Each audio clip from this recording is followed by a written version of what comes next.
itu saat detik-detik beliau kalah di muktamar. Di saat sedang sidang Ahwa, saya dipanggil Nusron Wahid. Nusron mengatakan begini, tolong sampaikan, saat ini sedang sidang Ahwa, kemungkinan besar Rois Am Kiai Miftah lagi. Dan Kiai Miftah saat itu sudah bilang, sebelumnya sudah bilang, kalau saya terpilih Rois Am lagi, saya punya hak veto untuk menolak Kiai Said sebagai calon ketua PBNU berikutnya. Dan itu pernah saya lakukan waktu saya jadi Rois Suriah di Jawa Timur. Saya pernah menolak menggunakan hak veto itu terhadap salah satu calon. Karena tradisi NU, Bapak-Bapak dan Ibu sekalian, itu biasanya setelah terpilih Rois Am, begitu mau pemilihan ketua Tanfiziah, itu ditanyakan, apakah ada keberatan atau tidak dari Rois Am. Nah, momen itu, kata Nusron Wahid, saya khawatir akan digunakan oleh Kiai Miftah untuk menolak Kiai Said. Kalau keputusan individu seperti saya, perintah saya pribadi, lihat bener apa enggak. Kalau tidak bertolak, wong cuma Rois awam saja kok. Saya ini kan Rois awam atau Rois Am yang KW3 saya, dan saya merasa, saya menyadari kalau saya ini bukan Rois Am tapi Rois awam. Saksikan, tidak ada.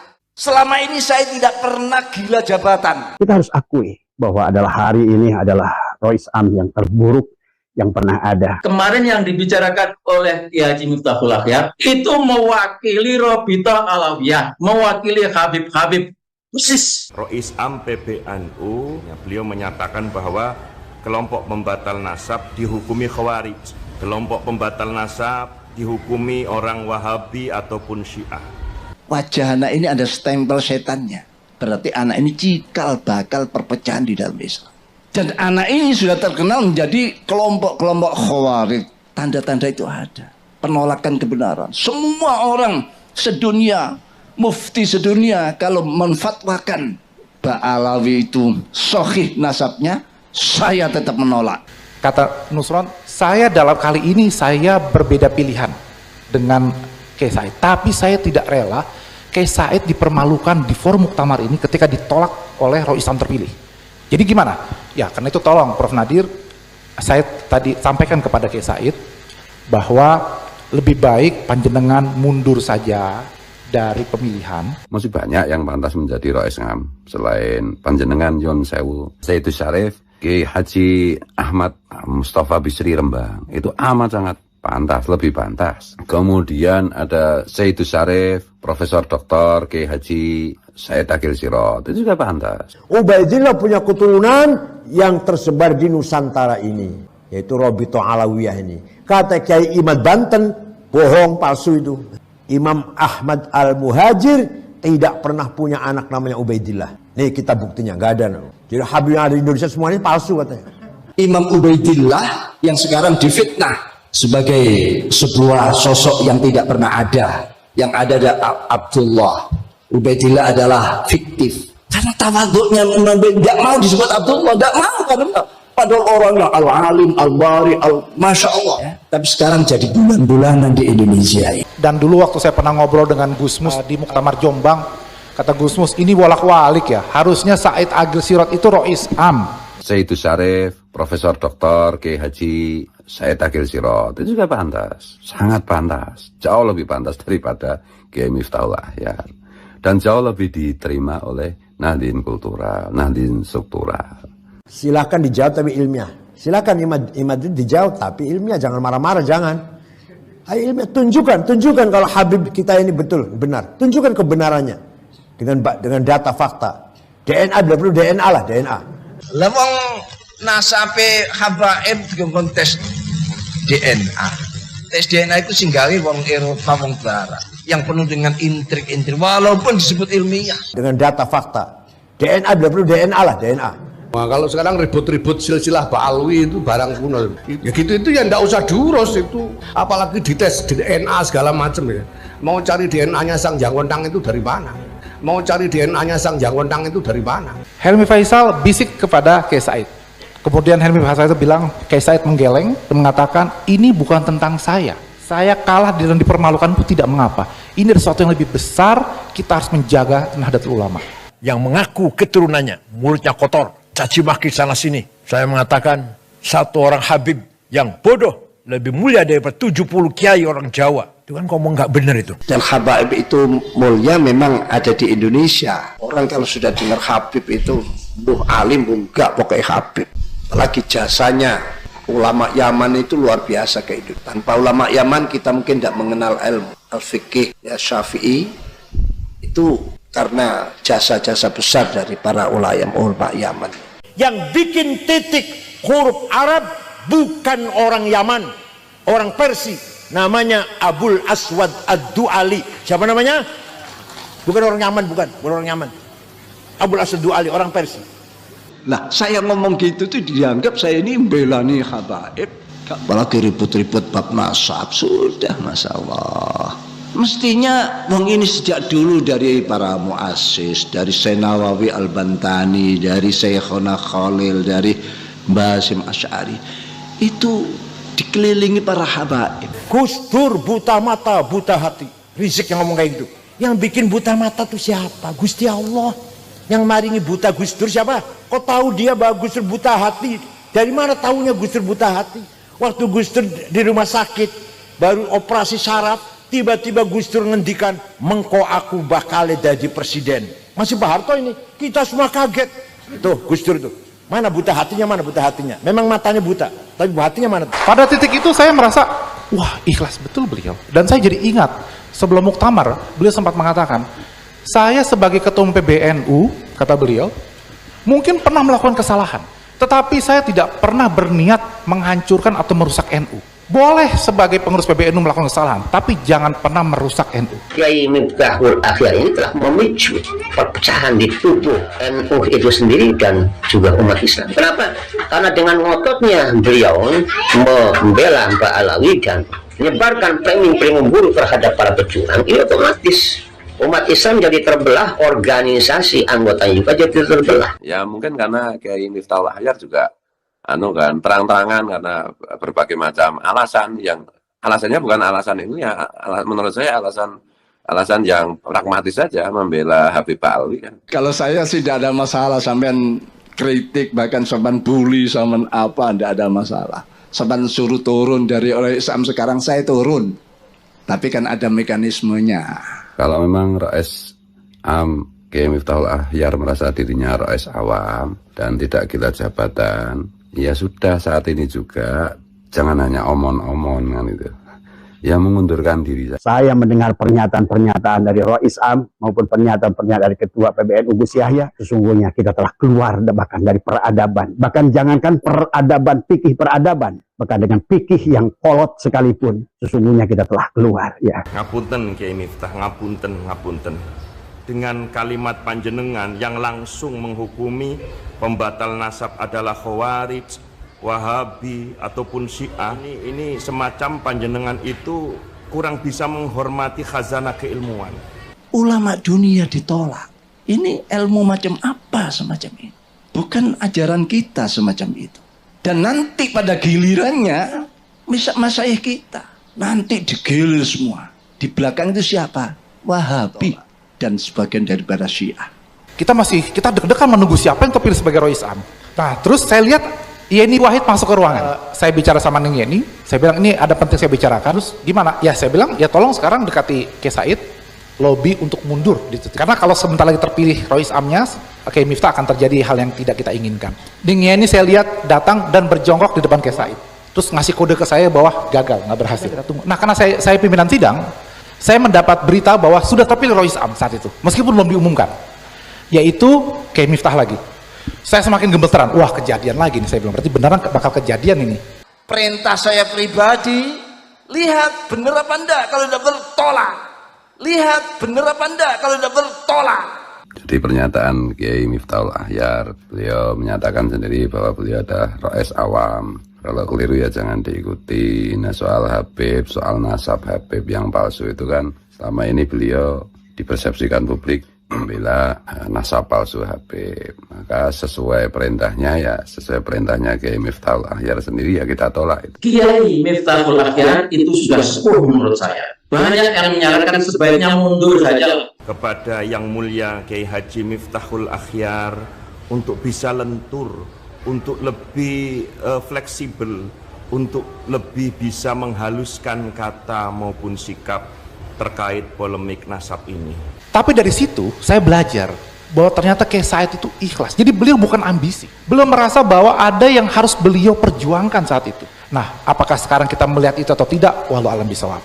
Jadi calon ketua umum itu saya bilang ke cabang-cabang, saya ngelamar kalau boleh sampean mau terima, saya ngelamar jadi ketua umum untuk mengerjakan pekerjaan ini. Saya sebutkan pekerjaannya. Jadi Yahya itu memang cari kerjaan. Cari kerjaan. Dia ada sifatnya yang berbeda 180 derajat dengan saya. Saya tidak suka kerjaan. Saya sempat mendeklar waktu di Haul Den Anyar kemarin bahwa beliau inilah pewaris dari Kiai Bisri, di mana penjaga keilmuan Nahdlatul Ulama itu dipegang oleh Buya Said saat ini. Jadi kalau kita bicara siapa kiai, siapa intelektual NU yang terpandang, dihormati dan ilmunya sundul langit, ya, saya kira satu nama yang pasti muncul di semua para kiai-kiai saat ini gitu, Buya Said. Gitu. Assalamualaikum warahmatullahi wabarakatuh. Alhamdulillah, semoga kita selalu dalam lindungan Allah Subhanahu wa Ta'ala. Amin. Tanpa berpanjang lebar, langsung saja kita simak videonya. Sewaktu menjadi ketua PBNU, saya menjadi sangat akrab dengan beliau karena saya mengikuti jejak beliau dalam sedikit-sedikit nakal dan berani-berani dalam tulisan-tulisan saya gitu ya. Dan saya lihat bahwa beliau sangat ikhlas memimpin NU. Ini ada dua kisah yang mau saya ceritakan. Mohon maaf moderator kalau terlalu lama nih, tapi saya ada dua kisah penting yang saya ingin ceritakan. Yang pertama adalah waktu beliau jadi masih ketua umum PBNU, saya sowan ke kantor beliau ditemani oleh Sekjen PBNU sahabat saya Helmi Faisal. Kita ngobrol bertiga. Dan itu tim media NU Online itu merekam pembicaraan kami itu. Saya katakan begini Pak Kiai, kapan mau ke Australia lagi? Dulu sebelum jadi ketua PBNU sempat kami undang untuk safari Ramadan, terus hadir gitu ya. Sekarang sudah jadi ketua PBNU, kapan ini sibuk sekali waktunya? Terus beliau katakan, oh iya saya siap hadir. Kapan kira-kira waktunya? Saya bilang yang enak itu bulan September, Oktober, pas spring ya Bang Fahri. Tidak terlalu dingin, tidak terlalu panas. Terus mulai, kumat saya mulai muncul. Saya bilang, tapi kalau mau enak datangnya pas musim panas, musim summer Pak Kiai. Loh kenapa memangnya? Ya karena banyak yang pakai pakaian mini.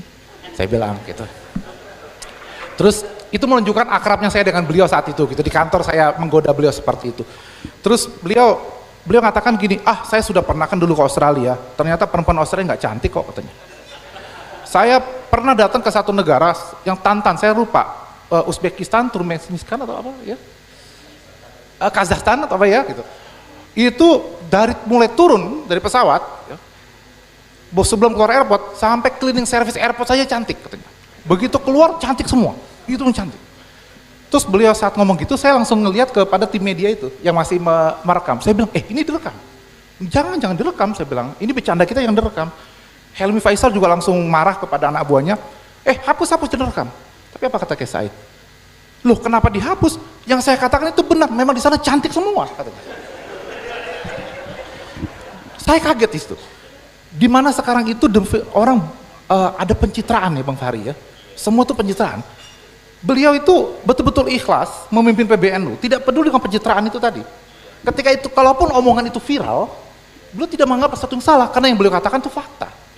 Gitu ya. Dan saat itu Bunyai nggak ada, gitu ya pernyataannya. Gitu ya. Kalau setelah ini Pak Kiai disuruh tidur di masjid ya saya minta maaf Pak Kiai kalau pulang ke rumah.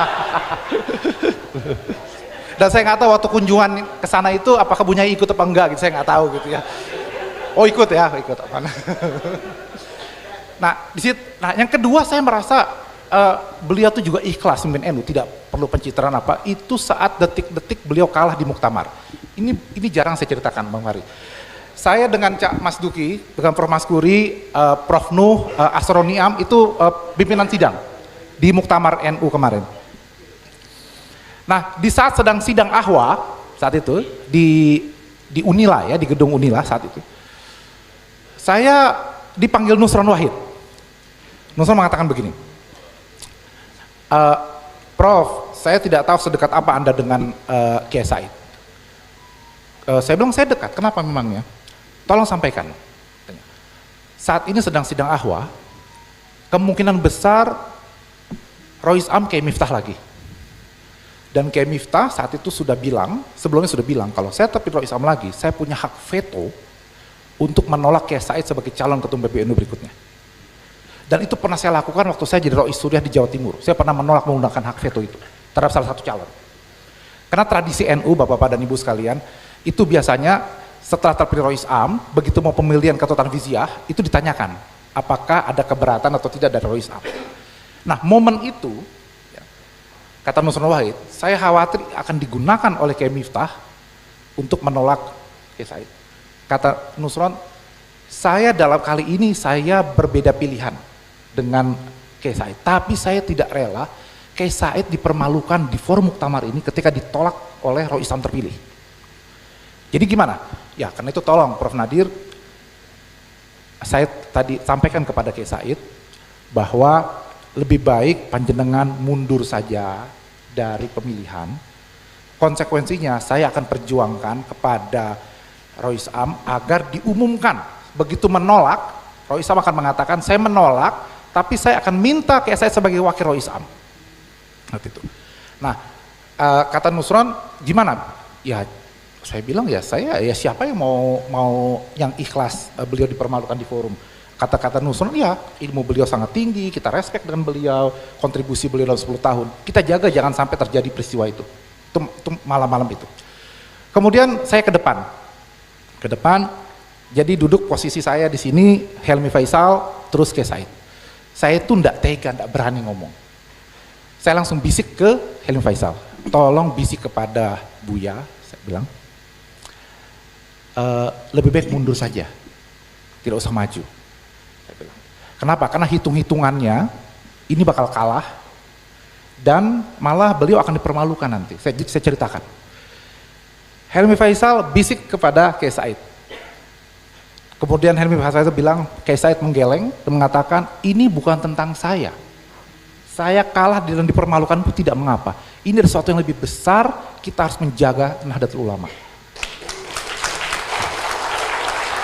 Pada titik itu saya merasa, wah ikhlas betul beliau. Dan saya jadi ingat, sebelum muktamar, beliau sempat mengatakan, saya sebagai ketua PBNU, kata beliau, mungkin pernah melakukan kesalahan, tetapi saya tidak pernah berniat menghancurkan atau merusak NU. Nah, saya teringat kata-kata itu. Boleh sebagai pengurus PBNU melakukan kesalahan, tapi jangan pernah merusak NU. Nah, tapi terus saya naik ke panggung. Di panggung saya cerita sama Prof. Nuh. Kata Prof. Nuh, wah gimana ini ya? Kita deg-degan menunggu siapa yang terpilih sebagai Rois Am. Nah, terus saya lihat Yeni Wahid masuk ke ruangan.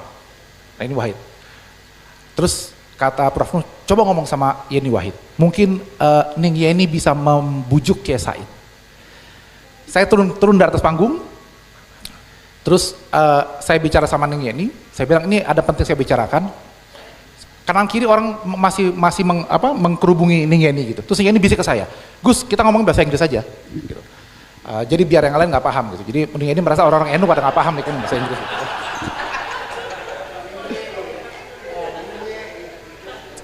Dan memang saya kalau sama beliau kalau pembicaraan penting memang suka pakai bahasa Inggris gitu. Terus saya ngomong dalam bahasa Inggris, saya jelaskan.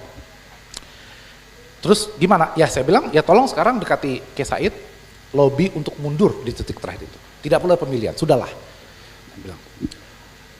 Terus karena kalau sebentar lagi terpilih Rois Amnya, Kiai Miftah akan terjadi hal yang tidak kita inginkan. Saya naik ke panggung, lagi duduk sambil menunggu. Ning Yeni saya lihat datang dan berjongkok di depan Kiai Said. Melobi itu. Terus kemudian Ning Yeni balik ke kursinya di belakang di barisan kedua, terus ngasih kode ke saya bahwa gagal, nggak berhasil. Gitu. Terus kemudian saya bilang wah ya sudah kita tunggu. Nah karena saya pimpinan sidang, saya mendapat berita bahwa sudah terpilih Rois Am saat itu, meskipun belum diumumkan, yaitu Kiai Miftah lagi. Saya semakin gemeteran, wah kejadian lagi nih saya bilang, berarti beneran bakal kejadian ini. Ini akan menjadi forum yang tidak baik bagi Kiai Said. Saya turun lagi ke bawah, menemui lagi Ning Yeni. Saya katakan, sudah ada berita, Kiai Miftah yang terpilih Rois Am. Now it's all yours Ning Yeni, saya bilang. Coba tolong dekati lagi Kiai Said. Sekali lagi minta beliau mundur dari pencalonan. Ya, betul-betul. Nah, ini pun mengatakan, iya kita harus selamatkan marwah Kiai Said saat itu. Maju lagi, gagal lagi. Terus kemudian ini sudah kasih kode lagi ke saya dari jauh. Terus Prof Nu bilang gini, yang megang palu Prof Nu saat itu, salah pimpinan sidang. Jadi gimana Gus? Saya bilang, ya sudah, kita berdoa saja.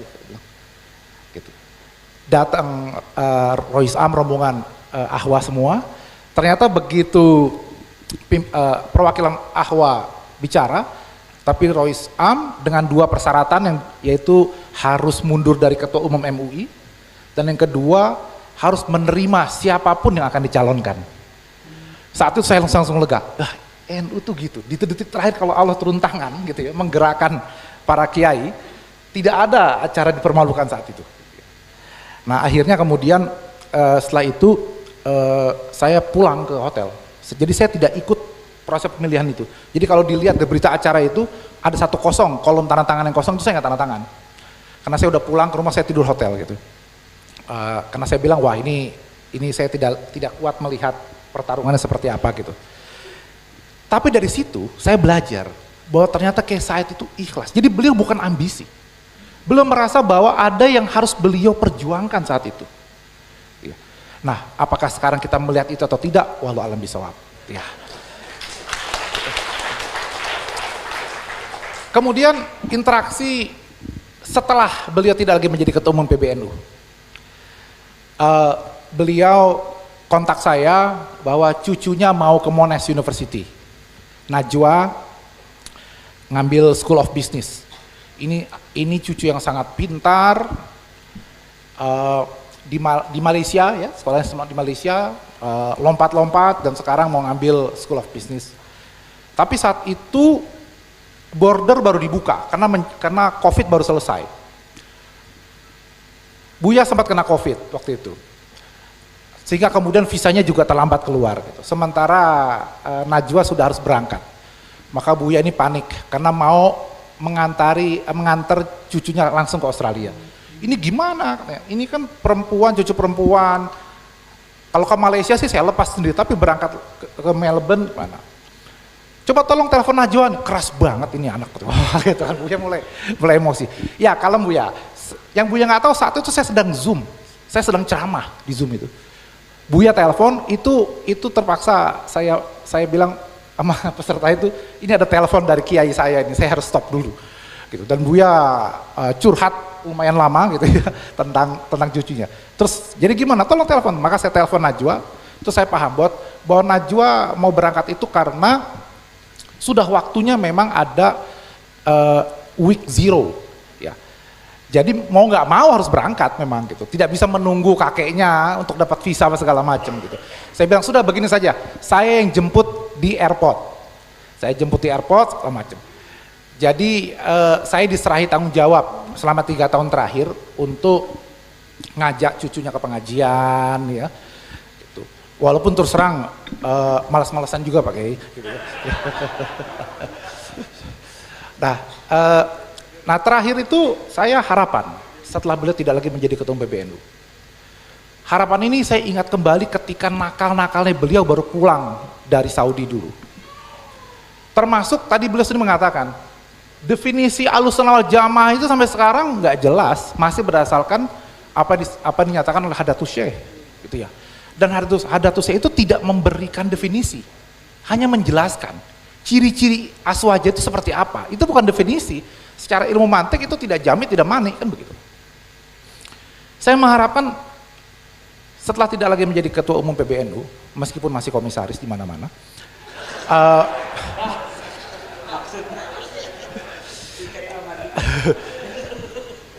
kalau itu tiket plus honor kalau gitu. Saya berharap agar beliau menulis kitab serius. Saya ada sekitar 6-7 buku tadi yang di dalam di sini ya disebut. Tapi yang betul-betul buku hasil pemikiran beliau setelah dari disertasi, saya tidak melihat. Yang ada kumpulan-kumpulan tulisan atau apa gitu. Dan terus terang ini kelemahan intelektual kita. Tokoh seperti Cak Nur, Gus Dur juga seperti itu. gitu ya Bang Fahri ya. Nah ini juga Cipasak. Kenapa? Karena disibukkan dengan seminar kesana kemari gitu ya. Nah sekarang mumpung beliau tidak lagi sibuk mengurusi Jamiyah Nahdlatul Ulama, saya berharap ada buku karya-karya beliau yang secara serius ditulis, bahkan kalau perlu dalam bahasa Arab. Kenapa? Karena waktu saya bicara dengan Profesor Martin van Brunissen, beliau mengatakan intelektual Indonesia itu hebat-hebat, tapi tidak dikenal dan tidak dikutip oleh para mahasiswa di Mesir, di Turki, di Baghdad, di mana-mana. Mereka tidak kenal Gus Dur, Cak Nur, dan sebagainya.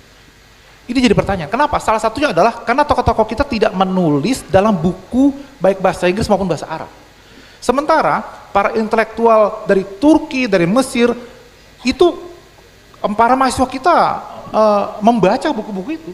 Apakah itu Hasan Hanafi, Al-Jabir, dan seterusnya. Dan ini menjadi persoalan.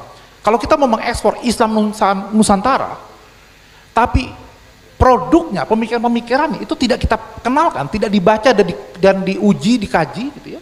Termasuk fatwa-fatwa kita, apakah Basul Masail dari NU, dari Tarjih Muhammadiyah,